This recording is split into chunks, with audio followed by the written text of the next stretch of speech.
విద్యార్థులకు నమస్కారం. ఈరోజు పాఠ్యాంశంలో భాగంగా భాగం 1 సమాజ శాస్త్రం మూలాలు అభివృద్ధి ఫ్రెంచ్ పారిశ్రామిక విప్లవాలు అనే పాఠ్యాంశం గురించి మనము క్లుప్తంగా పరిచయం చేసుకుందాం. సమాజ శాస్త్రం అనేది సమాజం, సామాజిక సంబంధాలు, సంస్థలు మరి సమాజంలో వచ్చేటువంటి మార్పులను ఒక శాస్త్రీయ పద్ధతి ద్వారా అధ్యయనం చేసే ఒక గొప్ప శాస్త్రం.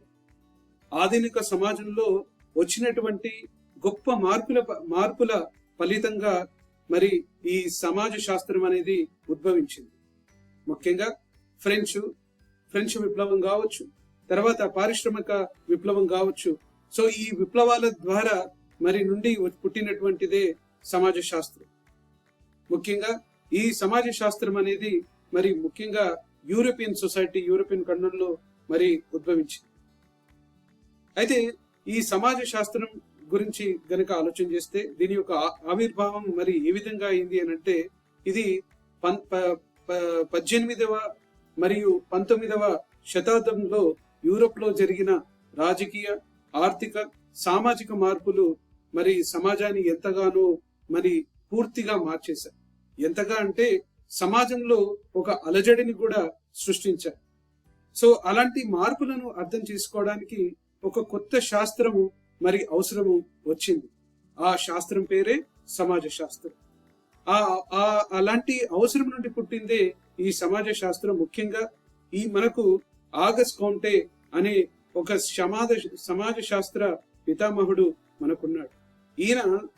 ఆయన 1838లో సోషాలజీ అనే ఒక పదాన్ని కూడా ఆయన కనుగొనడమే కాకుండా ఈ యొక్క సోషాలజీకి, ఈ యొక్క సమాజ శాస్త్రానికి ఒక శాస్త్రీయ పద్ధతి ఎలా ఉండాలి, సమాజాన్ని మనము ఏ విధంగా చదువుకోవాలి అనేటువంటి ఒక ఒక ఒక అధ్యాయానికి కూడా ఆయన మరి నాంది పలికాడు. సో ఈ యొక్క ఫ్రెంచ్ విప్లవం గురించి గనక మనము ఆలోచన చేస్తే, ముఖ్యంగా 1789 అంటే 1789లో ఫ్రాన్స్ లో రాజరిక వ్యవస్థ, సామాజిక అసమానతలకు వ్యతిరేకంగా ప్రజలు చేసిన ఒక ఉద్యమాన్ని మనము ఫ్రెంచ్ విప్లవం అని అంటాం. ముఖ్యంగా ప్రధాన నినాదాలు ఏమున్నాయంటే స్వేచ్ఛ, సమానత్వం, సౌభాగ్యత్వం అంటే ఫ్రెటర్నిటీ అనేటువంటి ఒక ఆలోచనల నుండి, ఒక నినాదాల నుండి పుట్టిందే ఈ యొక్క ఫ్రెంచ్ విప్లవం. సో ఈ ఫ్రెంచ్ విప్లవం కారణంగా మనకు పారిశ్రామిక విప్లవం కూడా అక్కడ వచ్చింది. అది పూర్తిగా ఒక రాజకీయ వ్యవస్థ కావచ్చు, ఒక ఆర్థిక వ్యవస్థ కావచ్చు, అలాగే ఒక సామాజిక స్థితిగతులు కూడా మరి అక్కడ పూర్తిగా మార్చేశారు. ప్రజల్లో ఒక కొత్త అలజడి, కొత్త మార్పుకి నాంది పలికింది ఆ సమాజం. ఆ సమాజంలో ఉన్నట్టుండి అప్పటి వరకు గ్రామీణ ప్రాంతాల్లో ఉన్నటువంటి ఒక ఫ్రెంచ్ సొసైటీ, ఒక యూరోపియన్ సమాజం అనుకుంటే, అప్పుడు కొత్తగా ఏర్పడ్డవే ఒక సిటీ కల్చర్ అనేది ఏర్పడ్డది. ఒక సిటీ కల్చర్ లో భాగంగా కొత్త పట్టణాలు ఏర్పడ్డాయి, కొత్త ఇండస్ట్రీస్, పరిశ్రమలు ఏర్పడ్డాయి, కొత్త మరి ఉద్యోగాలు ఏర్పడ్డాయి.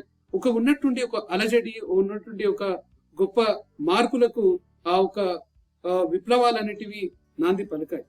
అంతేకాకుండా సమాజంలో ముఖ్యంగా ఒక క్యాపిటలిస్ట్ వ్యవస్థకు కూడా అవి దారి తీశాయి. మరి దారి తీయడమే కాకుండా అది ఎలాగా అయిపోయాయంటే, ఉన్నవాడుగా అయిపోయాడు, లేనివాడు లేనిగా అయిపోయాడు. అంటే ఒక ధనికులు పెరిగిపోయారు, అలాగే పేదరికం పెరిగిపోయింది. పట్టణాల్లో చూస్తే స్లమ్ కల్చర్స్, ముఖ్యంగా మురికివాడలు పెరిగిపోయాయి, అందులో పేదవాళ్ళు ఉండడము ప్రారంభించారు. అయితే ఇవన్నీ కూడా మార్పులకు మరి అర్థం చేసుకోవడానికి, సమాజంలో ఉన్నటువంటి ఒక అలజడిని అర్థం చేసుకోవడానికి మరి సమాజ శాస్త్రం పుట్టింది. ఈ సమాజ శాస్త్రము ఈ యొక్క శాస్త్రీయ పద్ధతిని మరి డెవలప్ చేయడానికి, పెంపొందించడానికి ముఖ్యంగా మనకు క్లాసికల్ సోషాలజిస్టులు, అంటే ముఖ్యంగా పునాది రాళ్ళు వేసినటువంటి ఒక సమాజ శాస్త్రాన్ని అభివృద్ధి చేయడానికి ఒక పునాది రాళ్ళు వేసినటువంటి ఒక ఆగస్ట్ కాంటే కావచ్చు, ఎమ్ఎల్ డర్కైమ్ కావచ్చు, మ్యాక్స్ వెబర్ కావచ్చు, హెర్బర్ట్ స్పెన్సర్, అలాగే మనకు కార్ల్ మార్క్స్, వీళ్ళందరూ కూడా మనకు వాళ్ళ యొక్క దృక్కోణంతో ఒక కొత్త శాస్త్రీయ పద్ధతిలో మరి సమాజాన్ని అర్థం చేసుకోవడానికి వాళ్ళు పునాది పలికారు. సో ఆ విధంగా ఈ యొక్క సమాజ శాస్త్రం అనేది ఈ యొక్క అభివృద్ధిలో భాగంగా ఒక విప్లవాల పాత్ర ఏ విధంగా ఉంది అనేది అర్థం చేసుకోవడానికి ఈ యొక్క సమాజ శాస్త్రం పుట్టింది. సో అలాగే సమాజంలో ఉన్నటువంటి ఒక స్థితిగతులు, సామాజిక సంస్థలు, మరి స్థిరీకరణ, ఇవన్నీ కూడా మరి అర్థం చేసుకోవడానికి ఈ యొక్క సమాజ శాస్త్రం అనేది పుట్టింది. అందుకు ఈ మూలాలు తెలుసుకోవాల్సిన అవసరం ఉంది మిత్రులారా. ఇంకొక మనము వచ్చే వీడియోలో, వచ్చే భాగాలలో ఇంకా మనము ఎంతగానో లోతైన విశ్లేషణ మనం చేసుకునే ప్రయత్నం చేద్దాం. అంతవరకు సెలవు, నమస్కారం.